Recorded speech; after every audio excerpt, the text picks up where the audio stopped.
Hello student आज भिडिओत आम class 10 दुटा चलकत रैखिक समीकरण जोग यू चैप्टार विषय पढ़िम। यू चैप्टार आम इम्पर्टेन्ट बस्तु की जानिब लगा आछे प्रथमते आम जानि लम। इते दिसे कि दुयोटा सरल रेखाय एटा बिंदुत कटाकटी करिब। दुयोटा सरल रेखाय कटाकटी नकरे इहत अर्थात इहत समान्तराल और दुयोटा सरल रेखाय मिली যাব। এতিয়া এইবিলাক কেতিয়া হ'ব আৰু কিয় হ'ব এইবিলাকৰ অৰ্থ কি এইখিনি বস্তু আমি জানিলে এই চেপ্টাৰটোৰ কুৱেশ্যনখিনি কৰিবলৈ আমাৰ অতি সহজ হৈ যাব। এতিয়া প্ৰথমতে আমি এইখিনি মিনিংটো চাই লওঁ। ইয়াতে কি কৈছে দুয়োটা সৰল ৰেখাই এটা বিন্দুত কটাকটি কৰিব। আমাৰ এনেকৈ দুটা সমীকৰণ থাকিব, ধৰি লোৱা x প্লাছ y ইকুৱেল 6 আৰু এটা ধৰি লোৱা 2x প্লাছ y ইকুৱেল 3। এইটো এটা সমীকৰণ। এই সমীকৰণৰ পৰা তোমালোকে লেখ পাবা আৰু সেই লেখবিলাক এনেকুৱা হ'ব, হয়তো দুয়োটা সৰল ৰেখাই এটা বিন্দুত কাটিব, তেতিয়া এনেকুৱা ক্ৰছ হ'ব, দুয়োটা লাইনে এটা বিন্দুত কাটিছে। নহলে কি হ'ব, ইয়াৰ পৰা যি সৰল ৰেখা দুডাল পাবা সেই দুডাল কি হ'ব, সমান্তৰাল সৰল ৰেখা হ'ব, দুয়ে দুয়োকে নাকাটে। বা কি হ'ব, দুয়োটা সৰল ৰেখাই মিলি যাব। ইয়াতে যে মিলি গৈছে, এতিয়া মিলি যোৱাটো তোমালোকে ধৰি লোৱা ইয়াত ভালদৰে ধৰিব পৰা নাই। মিলি যোৱাটো কেনেকুৱা হ'ব, এডাল সৰল ৰেখাৰ ওপৰত আনডাল সৰল ৰেখা ইয়াৰ ওপৰেদি আছে, সেইকাৰণে কি হৈছে এডালে আনডালক ঢাকি ধৰিছে, দেখা নোপোৱা হয়। তেনেকুৱা হলে সেইটোক আমি কি বুলি কওঁ, মিলি যোৱা বুলি কওঁ। এতিয়া তোমালোকে ইয়াত থকা এই ইমেজটো চোৱা, এই ইমেজটোৰ লগত যদি সেম এটা ইমেজ দি দিওঁ কি হ'ব, এটাই আনটোৰ লগত মিলি যাব। সেইটো এক্সাম্পল হিচাপে তোমালোকে এইটো চোৱা। ইয়াত সেম ফটোটো কি কৰিলে, আনটো ফটোক ঢাকি পেলালে। ইয়াৰ অৰ্থ কি হ'ল, এই এটাই আনটোৰ লগত মিলি গৈছে। সেনেকে আমাৰ কি হয়, এই দুটা সমীকৰণৰ পৰা এনেকুৱা সৰল ৰেখা পাব পৰা দুয়োডাল এডালে আনটোৰ লগত মিলি যাব পাৰে। এতিয়া মিলি যোৱাৰ অৰ্থ বুজি পালা। এতিয়া এই তিনিটাৰ মিনিং খিনি আমি এতিয়া ভালদৰে শিকিম। চোৱা, এতিয়া আমাৰ এনেকুৱা দুটা ইকুৱেশ্যনৰ ফৰ্মুলা পাবা। এটা কি হৈছে ইয়াত a1x plus b1y plus c equal 0 আৰু এটা কি লিখিছে a2x plus b2y plus c। ইয়াত c1 আৰু এইটো c2 ইকুৱেল 0। এইটো এটা সমীকৰণ। এতিয়া এই দুটা আমাৰ জেনেৰেল ফৰ্ম। এই দুটাৰ পৰা আমি এক্সামত যেতিয়া কুৱেশ্যন পাম কেনেকৈ পাম চাই লোৱা। ধৰি লোৱা 6x প্লাছ 2y ইকুৱেল 16। ধৰি লোৱা ইয়াত এনেকৈ নাথাকি এনেকুৱাকৈ থাকিব পাৰে। ইয়াতে যে ইকুৱেশ্যনটো আছে, ইকুৱেশ্যনটো এনেকুৱা হ'ব পাৰে 6x plus 2y minus 6x equal 6 equal 0 আৰু এটা সমীকৰণ ধৰি লৈছো 2x plus y minus 3 equal 0। ইয়াত দুটা সমীকৰণ পালো। এই সমীকৰণ দুটাত কি হ'ব চোৱা, ইয়াতে যে আছে x ৰ হওক প্ৰথম সমীকৰণ, এইটো প্ৰথম ইকুৱেশ্যন বা প্ৰথম সমীকৰণ আৰু এইটো দ্বিতীয় সমীকৰণ। এই প্ৰথম সমীকৰণৰ x ৰ হকটোক আমি a1 মানিম, y হকটোক আমি b1 মানিম আৰু ধ্ৰুবক পদটোক আমি c1 মানিম। ঠিক তেনেকে দ্বিতীয় ইকুৱেশ্যনত কি হ'ব, x ৰ হকটোক আমি a2, y হকটোক আমি b2 আৰু ধ্ৰুবক পদটোক আমি কি মানিম, c2। এতিয়া ইয়াত যদি চোৱা, এই দুটা সমীকৰণৰ পৰা এই দুটা সমীকৰণত আমি ইয়াত লিখি লৈছো চোৱা, 6x plus 2y minus 6 equal 0 এটা সমীকৰণ। এইটো ইকুৱেশ্যন 1 মানিছো। ঠিক তেনেকে আমাৰ এইটো কি হ'ব, 2x plus y minus 3 equal 0। এই দুয়োটা সমীকৰণ পাইছো। চোৱা, প্ৰথম সমীকৰণটোৰ ক্ষেত্ৰত ইয়াত কি পাবা, এতিয়া ইয়াত আমি প্ৰথমতে এইখিনি উলিয়াই ল'ব লাগিব। a1 আমি ইয়াত কি পাম, x ৰ হওক প্ৰথম ইকুৱেশ্যনত, গতিকে 6 হ'ব। ঠিক তেনেকে b1 কি পাবা, y হওক প্ৰথম ইকুৱেশ্যনত কিমান পাম, 2 পাম। আৰু c1 কি পাম, ইয়াত 6 পাম। আমাৰ ধ্ৰুবক পদটো কৈছিলো 6 টো কি হ'ব, -6 হ'ব। কাৰণ আমাৰ চোৱা এই সাধাৰণ ফৰ্মটোত কি হয়, প্ৰত্যেকটো প্লাছত আছে, গতিকে ইয়াৰ আগত মাইনাছ চিন আছে কাৰণে এইটো মাইনাছ হ'ব। ঠিক তেনেকে a টো কিমান পাম, এতিয়া x ৰ হওক ইকুৱেশ্যন 2 ৰ x ৰ হওক বা সমীকৰণ 2 ৰ x ৰ হওক কিমান আছে, ইয়াত 2। b2 কিমান হ'ব, ইয়াত y হওক কি আছে, একো নাই মানে 1 আছে, গতিকে ইয়াৰ হওক কি লিখিম আমি, 1। ঠিক তেনেকে c2 ৰ ভ্যালু কিমান হ'ব, ইয়াত চোৱা -3 আছে, গতিকে এইটো -3 হ'ল। এতিয়া তাৰপিছত এতিয়া আমাৰ ইয়াৰে কোনটো কণ্ডিশ্যনৰ লগত মিলিছে সেইটো চাব লাগে। সেইটো চাবৰ কাৰণে আমাক কি লাগে, আমি a1/a2 ৰ ভ্যালু উলিয়াই লম। কি পাম, a1 ৰ মান কিমান দিয়া আছে, 6, গতিকে ইয়াত 6 লিখিম। আৰু a2 ৰ ভ্যালু কিমান দিয়া আছে, 2 আছে, গতিকে 2 লিখিলো। 2 ৰে 6 হৰণ কৰিলে কি পাম, 3 পাম। এতিয়া আমি চাম a2 b1/b2। b1/b2 কি আছে চোৱা, b1 ৰ ভ্যালু আছে 2 আৰু b2 ৰ ভ্যালু আছে 1। কিমান পালো 2 পালো ইয়াৰ পৰা যদি তুমি চোৱা আমাৰ a1 by a2 ৰ ভ্যালু পাইছো 3 b1 by b2 ৰ ভ্যালু পালো 2 গতিকে দুয়োটা ইকুৱেল নহয় অৰ্থাৎ আমাৰ কি হৈছে ইয়াত এতিয়াকে আমাৰ a1 by a2 not equal to b1 by b2 যদি এনেকুৱা ইকুৱেশ্যন ওলাই এনেকুৱা হলে কি পাম আমাৰ এইটোৰ লগত মিলিছে যদি এইটোৰ লগত মিলে তেতিয়া ইয়াৰ পৰা যি লেগ দুডাল পাম সেই লেগ দুডাল কি হ'ব পৰস্পৰ কটাকটি কৰিব কেইটা বিন্দুত এটা বিন্দু অলপ আগতে যে দেখুৱাইছিলো এনেকুৱাকৈ এটা বিন্দুত কাটিব এটা ধৰিব পাৰিছা আমি ইয়াৰ পৰা এনেকুৱাকৈ আমাক এক্সামত কুইজ থাকিব এনেকৈ দুটা দিয়া থাকিব ইয়াৰ পৰা সুধিব এইটো কেইটা বিন্দুত কাটিব এটা বিন্দুত কাটিব নে মিলি যাব নে সমান্তৰাল হ'ব এই সুধিব এতিয়া এইটো ইকুৱেশ্যনৰ পৰা আমি কি গম পালো এইটো ইকুৱেশ্যনৰ ক্ষেত্ৰত আমাৰ দুয়োটাই পৰস্পৰ কটাকটি কৰিব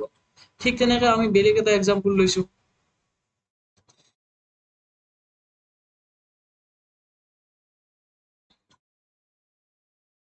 চাই লোৱা ইয়াত আমি ধৰিলো এইটো এটা এক্সাম্পল লৈছো 2x plus 3y minus equal 6 লৈছো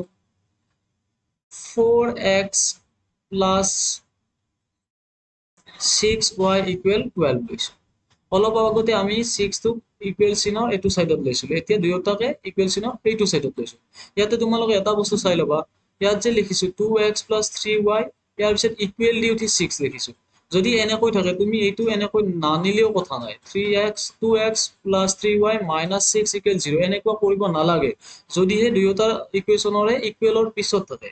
এতিয়া যেহেতু এইটো দুয়োটাৰ পিছতে ইকুৱেল আছে গতিকে এইটো আমি ইকুৱেশ্যন 1 লৈছো এইটো 2 লৈছো ইয়াত আমি কি পাম এতিয়া ইয়াত যদি চোৱা a1 আমি কিমান পাম x ৰ হক কিমান আছে 2 ঠিক তেনেকৈ আমি b1 কি পাম x ৰ y ৰ হক কিমান আছে 3 আৰু c1 কিমান পাইছো এইটো 6 তেনেকৈ a2 কিমান পাম a2 ৰ হক কিমান আছে 4 b2 কিমান পাম 6 আৰু c2 কিমান পাইছো ইয়াত 12 পাইছো এতিয়া আমি প্ৰথমতে চাব লাগিব a1 by a2 কিমান পাম ইয়াত a1 ৰ ভ্যালু 2 আছে গতিকে 2 লিখিম আৰু a2 ৰ ভ্যালু কিমান আছে 4 এইটো লিখিলো এইটো চোৱা 2 ৰে যদি 4 কাটা কিমান বাজো দুবাৰ তলত 2 থাকিব ওপৰত 1 এইটো পালো ঠিক তেনেকৈ চাম এতিয়া b1 by b2 ইয়াত ভ্যালু কিমান পাম ইয়াত আছে 3 b1 ৰ ভ্যালু 3 আছে আৰু b2 ৰ ভ্যালু কিমান আছে 6 এইটোৰে এইটো হৰণ কৰিলে কি পাম হাফ তাৰ পিছত আমি এতিয়া চাব লাগিব c1 by c2 ইয়াত কিমান হ'ব চোৱা 6 আছে আৰু ইয়াত 12 আছে গতিকে 6 ক 12 ৰে হৰণ কৰিলে হাফ পাম এটা যদি তোমালোকে লক্ষ্য কৰা a1 by a2 হাফ ওলাইছে b1 by b2 হাফ ওলাইছে আৰু c1 by c2 হাফ ওলাইছে যেহেতু তিনিওটাই ইকুৱেল ওলাইছে ইয়াত কি পাইছো a1 by a2 ইকুৱেল পাইছো b1 by b2 আৰু c1 by c2 তিনিওটা যদি ইকুৱেল হয় তেতিয়া আমাৰ ইয়াৰ পৰা যি লেখ পাম সেই লেখ কেইডাল কেনেকুৱা হ'ব মিলি যাব অলপ আগতে যে কৈছিলো এডাল লেখ আনডালৰ লগত মিলি যোৱা এনেকুৱা হ'ব এডালে আনটোৰ ওপৰত ডাইৰেক্ট মিলি যাব তেনেকুৱা লেখ কেতিয়া পাম যদি এনেকুৱাকৈ ইকুৱেল হয় আৰু ইয়াত তোমালোকে এটা বস্তু মনত ৰাখিবা যদি এটা বিন্দুত কাটে তেতিয়াহলে ইয়াৰ সমাধান যে ওলাব সেইটো এটা ইউনিক সমাধান হ'ব বা ইয়াৰ এটাই মাত্ৰ সমাধান থাকিব যদি মিলি যায় তেতিয়াহলে ইয়াত সমাধান থাকিব অসংখ্য মানে অসীম সংখ্যক সমাধান থাকিব আৰু সমান্তৰাল হলে ইয়াত সমাধান নাথাকিব ইয়াত তোমালোকে এটা বস্তু মনত ৰাখিবা বা এইটো এনেকৈ ৰাখিবা এইটো সংযত সমীকৰণ হ'ব সংযত এইটো অসংগত হ'ব এইটো সংগত হ'ব এইটো অসংগত হ'ব এই দুটা অলপ পিছত তোমালোকে বুজি পাবা এতিয়া বৰ্তমান এই দুটা এনেকৈ মনত ৰাখিলে হ'ল প্ৰথমতে আমি ইয়াত কি শিকিলো এতিয়া আমি ইয়াত এইকেইটা বস্তু জানিলো দুটা সমীকৰণ আমাৰ কি হ'ব পৰস্পৰ কটাকটি কৰিব নে মিলি যাব নে সমান্তৰাল হ'ব এইবিলাক কেনেকৈ চেক কৰিব পাৰো এইকেইটা বস্তুৰে আমি চেক কৰিব পাৰো এইটো আমি ইয়াত চেক কৰি দেখুৱাইছো ঠিক তেনেকৈ তোমালোকে এইটোৰো এটা এক্সাম্পল ল'ব পাৰা এইটোৰ এক্সাম্পল কেনেকুৱা ল'বা সো ইয়াত এইটোৰ এক্সাম্পল লৈ লৈছো এটা ধৰি লোৱা সমীকৰণ লৈছা 1 মিনিট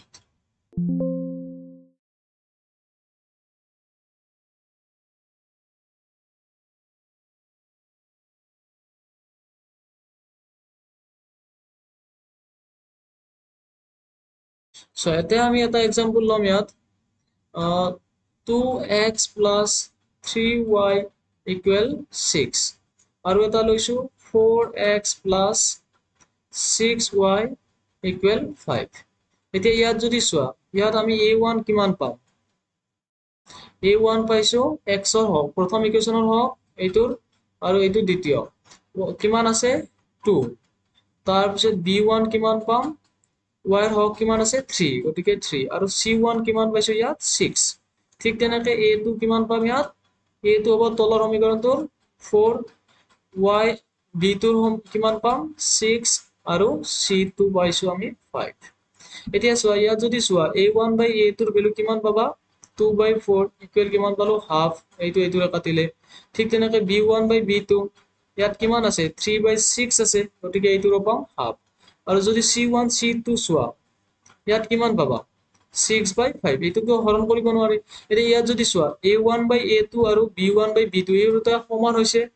কিন্তু c1 by c2 সমান নহয় সেইকাৰণে ইয়াত আমি কি লিখিব লাগিব therefore a1 by a2 equal to b1 by b2 আৰু c1 by c2 equal নহয় যদি এনেকুৱা হয় তেতিয়া আমি ইয়াত কি পাইছো ৰেখা লেগ দুডাল কি হ'ব সমান্তৰাল এটা তোমালোকে এইখিনি বস্তু বুজি পালা ইয়াত আমি অলপ আগতে কৈ দিছিলো এইটোত এটা সমাধান থাকিব এইটোত অসংখ্য সমাধান থাকিব আৰু ইয়াত সমাধান নাথাকে যদি সমাধান থাকে সেইটো সংগত বুলি কয় আৰু যদি সমাধান নাথাকে সেইটো অসংগত এইটো তোমালোকে এক্সাৰসাইজত পাবা এতিয়া এইবিলাক যে কৰিলো আমি এটা বস্তু গম পালো পৰস্পৰ কটাকটি কৰা মিলি যোৱা আৰু সমান্তৰাল পালো এতিয়া ইয়াৰ পৰা আমি লেখ আঁকিব লাগিব লেখ বিলাক কেনেকৈ ওলাই সেইটো আমি এতিয়া নেক্সট স্লাইডত শিকিম এতিয়া চোৱা আমি অলপ আগতে কলো যদি এনেকুৱা হয় তেতিয়াহলে কি হ'ব লৈখিক প্ৰদৰ্শন কটাকটি কৰা বা কি হ'ব এটা বিন্দুতে কটাকটি কৰিব দুটা ৰেখা ইয়াত কি আছে সঠিককৈ কাটিব এটা সমাধান থাকিব যদি গোটেইকেইটা ইকুৱেল হয় তেতিয়া কি হ'ব মিলি যোৱা হ'ব দুটা ৰেখা মানে দুয়োডাল ৰেখা মিলি যাব আৰু ইয়াত অসীম সংখ্যক সমাধান থাকিব যদি সমান্তৰাল হয় ৰেখা দুডাল তেতিয়া কি হ'ব সমাধান নাথাকে এইখিনি বস্তু এতিয়া এইখিনি বস্তু পঢ়াৰ আগতে আমি এতিয়া ইয়াত কুৱেশ্যন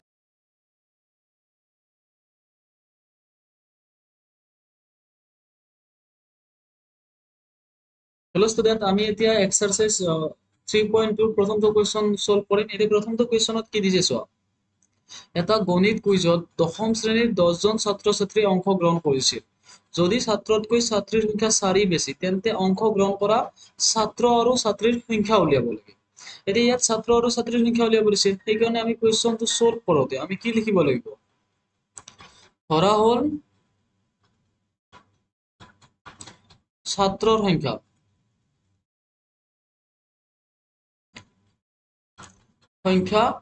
x আৰু ছাত্ৰীৰ সংখ্যা কিমান হ'ব y এতিয়া প্ৰশ্নমতে কি দিছে 10 জন ছাত্ৰ ছাত্ৰী আছে গতিকে প্ৰশ্নমতে আমি কি লিখিব পাৰিম যেহেতু 10 জন ছাত্ৰ ছাত্ৰী আছে ছাত্ৰ ছাত্ৰী কি কেনেকৈ হ'ব ছাত্ৰ আৰু ছাত্ৰীৰ যোগফলটোৱে ছাত্ৰ ছাত্ৰীৰ সংখ্যা গতিকে আমি ইয়াত কি লিখিব লাগিব x plus y equal 10 এইটো এটা সমীকৰণ পালো ইকুৱেশ্যন 1 তাৰ পিছত আমি ইয়াত কি পাম নেক্সট কি কৈছে যদি ছাত্ৰতকৈ ছাত্ৰীৰ সংখ্যা 4 বেছি ইয়াত কি কৈছে ছাত্ৰতকৈ ছাত্ৰীৰ সংখ্যা 4 বেছি এক্সাম্পল হিচাপে এনেকুৱা চোৱা ধৰি লোৱা ছাত্ৰীৰ সংখ্যা 14 ছাত্ৰৰ সংখ্যা 10 এনেকুৱা হ'ব তেতিয়া কি হ'ব 4 জন ছোৱালী ল'ৰাতকৈ বেছি এটা দুয়োটাক যদি আমি ইকুৱেল কৰিব লাগে আমি কি কৰিম ইয়াত 4 জন বেছি আছে গতিকে ইয়াৰ লগত যদি 4 যোগ কৰি দিওঁ তেতিয়া আমাৰ কি হ'ব ইকুৱেল হ'ব ঠিক তেনেকৈ আমি ইয়াতো সেইটোৱে কৰিম আৰু এটা ইকুৱেশ্যন আমি এতিয়া কি পাম চোৱা x ইকুৱেল আমি y লিখি লৈছো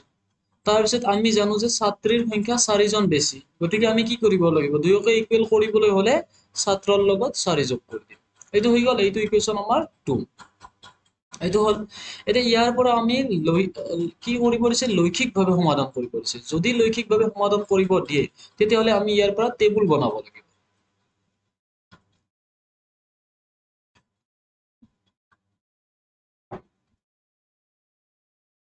এতিয়া যদি টেবুল বনাব লাগে তেতিয়াহলে আমি টেবুল ড্ৰ কৰিব লাগিব টেবুলৰ কাৰণে আমাক কি লাগিব দুখন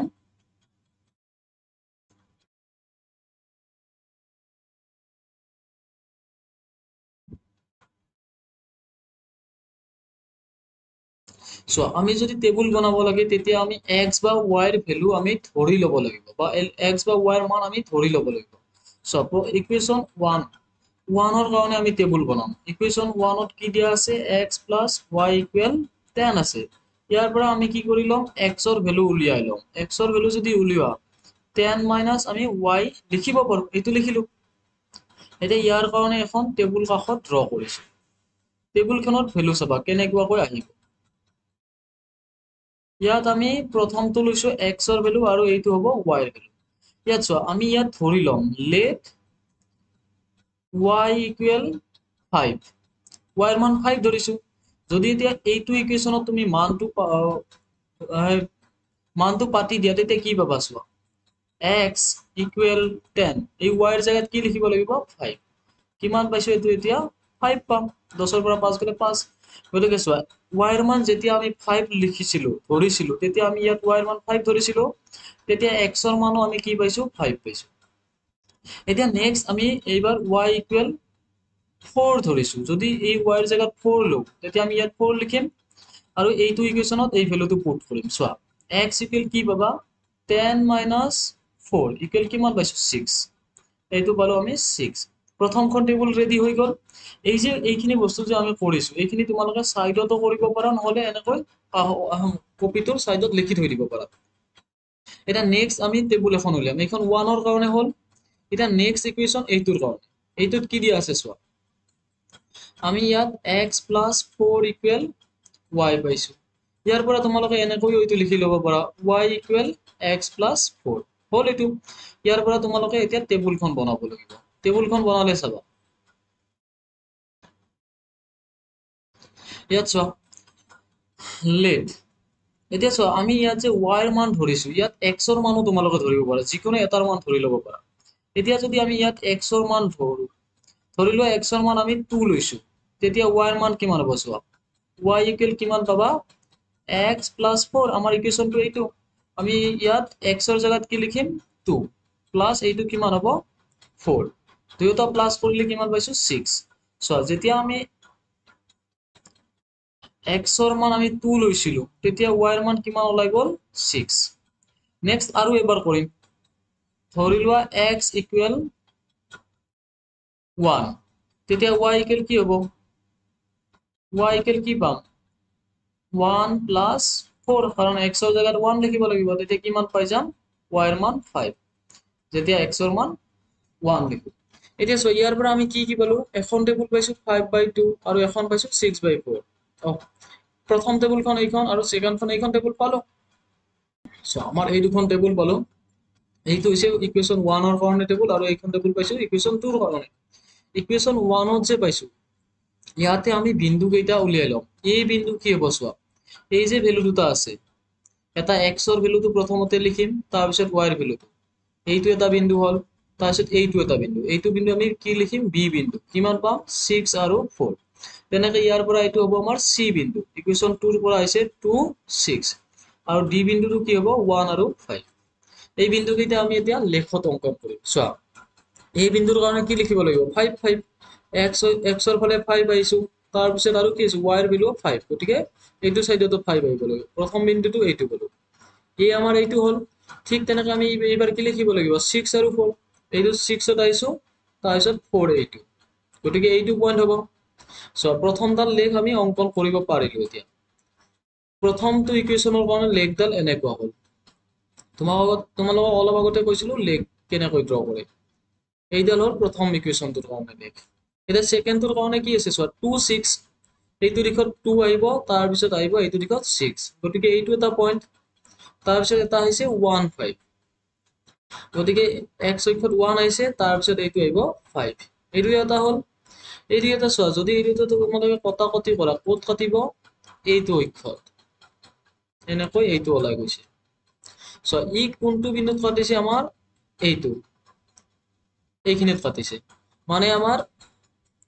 y অক্ষক 7 ত কাটিছে আৰু x অক্ষক 3 ত কাটিছে চোৱা এইটো সাইডৰ পৰা 3 x অক্ষৰ ভ্যালু কিমান পাইছো এইটো 3 পাইছো আৰু y অক্ষৰ 7 পাইছো গতিকে এই বিন্দুটো যে হ'ব এইটোত কি পাম 3 আৰু 7 এটা এইটো হ'ব আমাৰ x ৰ ভ্যালু আৰু এইটো হ'ব y ৰ ভ্যালু এই লেখডালৰ পৰা কি পালো x মানে আছিল ছাত্ৰৰ সংখ্যা আৰু y মানে আছিল ছাত্ৰীৰ সংখ্যা গতিকে এটা ছাত্ৰৰ সংখ্যা কিমান পাবা ছাত্ৰৰ সংখ্যা হ'ব 3 আৰু ছাত্ৰীৰ সংখ্যা কিমান হ'ব ইয়াত ছাত্ৰীৰ সংখ্যা পাইছো 7 এতিয়া ইয়াত চোৱা ছাত্ৰতকৈ ছাত্ৰী কিমান বেছি আছে 4জন বেছি আছে আমি কি কৰিব পাৰো যদি আমি এনেকৈ ভ্যালু টেবুল বনাই উঠি লেখ অঙ্কন কৰিব পাৰো আৰু লেখ অঙ্কন কৰি যিটো বিন্দুত কাটে সেইটোই হ'ব ইয়াৰ সমাধান আৰু সমাধানৰ প্ৰথমটো ভ্যালু হৈছে x আৰু সেকেন্ডটো হয় y গতিকে প্ৰথমটো আমি ছাত্ৰৰ সংখ্যা পাইছো আৰু সেকেন্ডটো যে পাইছো সেইটো ছাত্ৰীৰ সংখ্যা পাইছো এনেকৈ তোমালোকে লেখ অঙ্কন কৰিব লাগিব নেক্সট কুৱেশ্যনটোত আমাক কি দিছে চোৱা 5ডাল পেন্সিল আৰু 7টা পেনৰ দাম একেলগে 50 টকা 7ডাল পেন্সিল আৰু 5টা পেনৰ দাম একেলগে 46 টকা এডাল পেন্সিল আৰু এটা পেনৰ দাম কিমান হ'ব এই দুইটা যদি তোমালোকৰ প্ৰথমতে ধৰি ল'ব লাগিব পেন্সিলৰ দাম x টকা পেনৰ দাম y টকা তাৰ পিছত তোমালোকে 5ডাল পেন্সিল আৰু 5টা পেনৰ দাম 50 টকা কেনেকৈ লিখিবা 5ডাল পেন্সিলৰ দাম 5x আৰু 7টা পেনৰ দাম 7y ইকুৱেল টোটেল আছে 50 এইটো এটা ইকুৱেশ্যন পাবা ঠিক তেনেকৈ দ্বিতীয় ইকুৱেশ্যনটোত কি পাবা 7ডাল পেন্সিল গতিকে 7x প্লাস 5টা পেন 5y ইকুৱেল কিমান আছে 46 এই দুটা ইকুৱেশ্যন তোমালোকে পাবা এই দুটা ইকুৱেশ্যনৰ পৰা তোমালোকে এই দুখন টেবুল বনাব লাগিব টেবুল বনোৱাৰ পিছত তোমালোকে গ্ৰাফ তাত লেখ আঁকিব লাগিব আৰু লেখে যিটো পইণ্টত কাটিব সেইটোৱে হ'ব ইয়াৰ সমাধান তোমালোকে এইটো কুৱেশ্যন নিজে ট্ৰাই কৰি চাবা সো আমি যে প্ৰথমতে পঢ়িলো সমান্তৰাল ৰেখা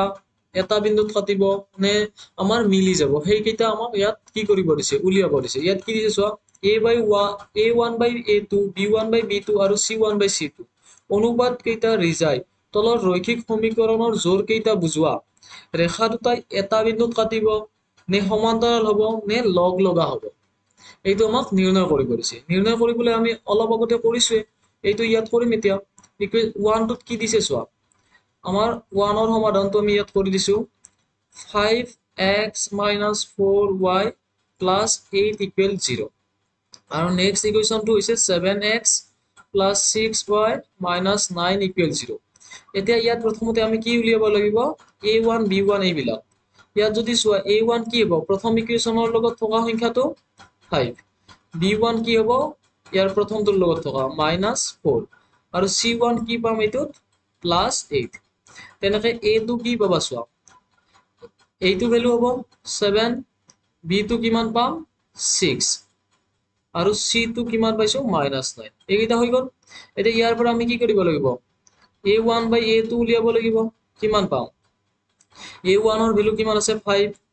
আৰু a2 ৰ ভ্যালু কিমান আছে 7 হল এইটো কটাকটি নাযায় এনেকৈ ৰাখিম তাৰ পিছত আমি উলিয়াম b1/b2